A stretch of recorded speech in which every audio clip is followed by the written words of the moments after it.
Hey guys, welcome back to the Darkest Podcast. Today we're going to be talking about a book that really intrigued me called The Darkest Hour. It's by Tung, Richmond. I'm your host, William Weddle, and this is Connor Hassler next to me. Say hi, Connor. Hi, I'm Connor Hassler. Next to me I have Emma. Hi guys. And I'm Eric. We are the team that read this book. Today we're going to be discussing the many ways our book reflects and addresses the idea of light and the darkness. No spoilers are going to be included, at least I hope not, so just a disclaimer.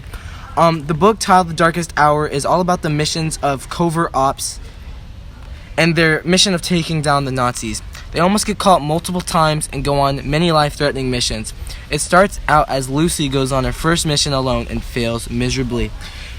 And lets the person she was supposed to kill escape. Then the boss was going to make her stay at the headquarters while everyone else went on mission, but the boss needed her and one other girl that Lucy hated to go on another mission that no one else knew about. This mission made no sense in the beginning, but then got clearer as time went on. They finally completed their mission and uncovered some mind-boggling secrets that will be taken to the grave. That's the summary of the book. Connor, one of the main passages that demonstrates light in the darkness is... Well, we noticed light in the darkness many times. I can quote a passage right here.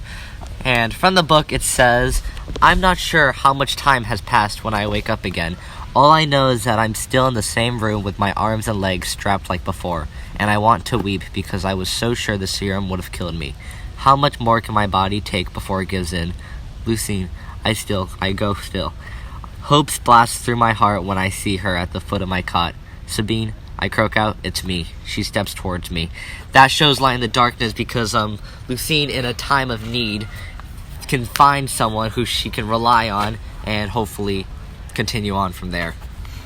Yes, Connor, I agree with that statement. And in addition to what Connor said in the light and the darkness topic, our group also noticed the themes of reflection that Lucine went on.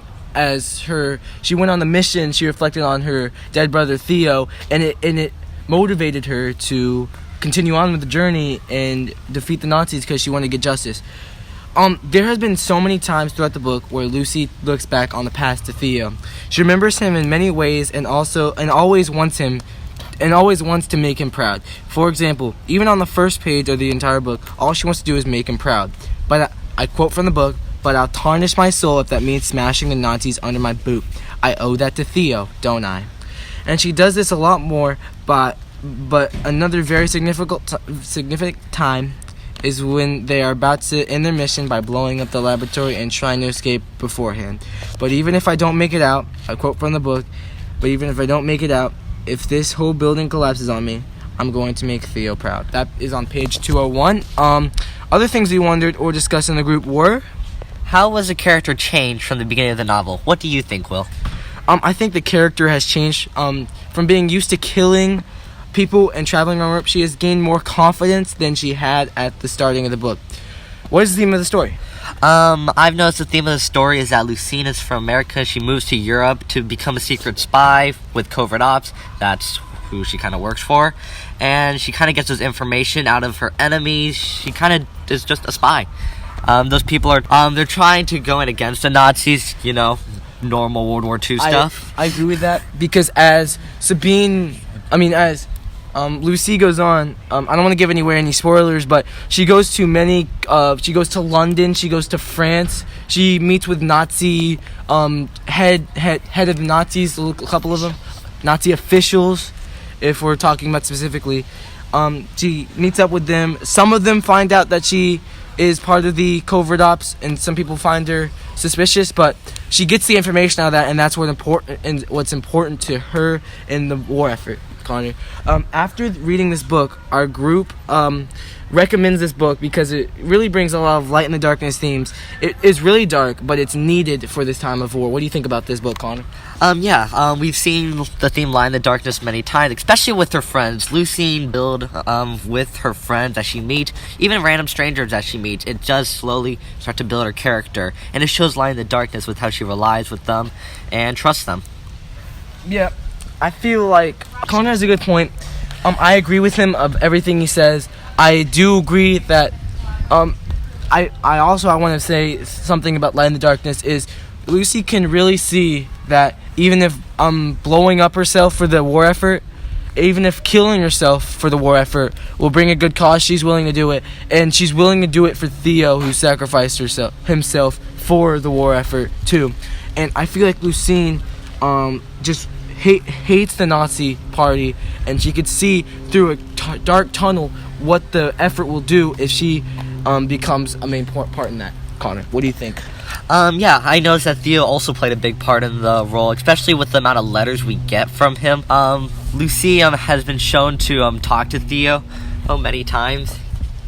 Yeah. Even though she might not be there right now, Lucy relies on Theo, puts his faith in Theo, and even in her darkest time, thinks about Theo when her time of need. And Lucine really relies on the people around her to get her mission done too. We've seen some of her friends get captured. We'd seen one of the main characters get captured. She's been captured herself, and yet she's been able to evade the Nazis. And I mean, she's taught to kill. She's taught to kill anyone that gets in her way. She's taught to kill herself if she's ever interrogated by a Nazi, because she doesn't want to give away any secrets, because she wants to win the war, Connor. I think that's the main thing. I think that's the main light in the darkness, is she wants to win this war, Connor, and she's willing to do anything for it, Yeah, we've seen the steps she's taken with flashbacks and her talking about her past training, like from being able to jump out of a train. Apparently she trained for that. But yeah, we've seen the character development from a small girl who couldn't understand the war, and then eventually kind of is now part of it. Now she's trying her best to protect her friends, family, people she knows, and just in general, just trying to protect everyone. Most definitely, Connor. And I feel like Lucine has evolved through this book. She knows what she's about. And I think that will wrap up the Darkest podcast. I agree. Thank you guys for listening to us, and subscribe down below. Thank you for listening. We'll see you guys later. We're out, baby. Let's go, Connor.